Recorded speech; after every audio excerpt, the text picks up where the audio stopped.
ලක්ටෙක් YouTube channel එකකින් ගෙනාපු video එක තමයි මොන්ටරෙන් ටීවී බලන්නේ කොහොමද කියලා.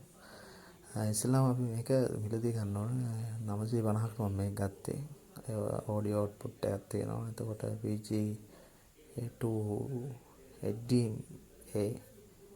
මේක ගන්න තියෙන වෙනද පොලේ. ඊට පස්සේ මේ තියෙන මොනිටර් එක. ඉතින් පිටපස්සට ප්ලග් කරලා තියෙන අපේ PG කේබල් එක. ඊට පස්සේ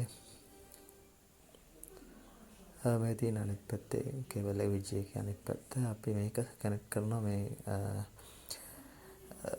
J2 PG කේබල් එකට.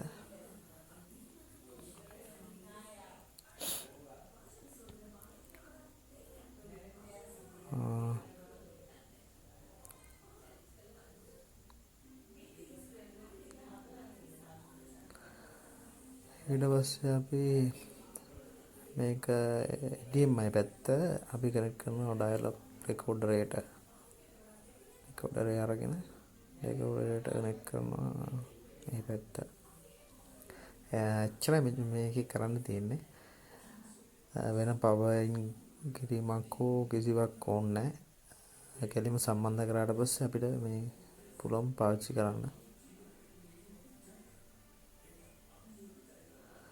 ඔඩියෝ කේබල් එක කනෙක්ට් කරගන්නවා. ඒක වෙනම ඇම්ප් එකක් කරේ ඔය PC වලට එන පොඩි බබල් දෙයක් වුණත් පාවිච්චි කරන්න පුළුවන් මේකට. ඊට පස්සේ අපි ඔන් කරලා බලමු. ඩයලොග් එක ඔන් වෙනවා. මොනිටරේට ඇවිල්ලා දෙනවා පෙන්නනවා අපිට.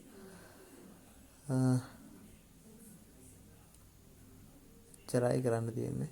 කේබල් එක ගන්න තියෙන්නේ. මොකද අනිත් විදිහට සර්කිට් හදලා බලලා තමයි මම මේක විදිහට කරන්න හිතුවේ. හරි එහෙනම් බොහොම ස්තුතියි වීඩියෝ එක නැරඹුවාට. try කරන්න. subscribe කරන්න, share කරන්න, like කරන්න. ලක්ටෙක් YouTube channel එක. Thank you.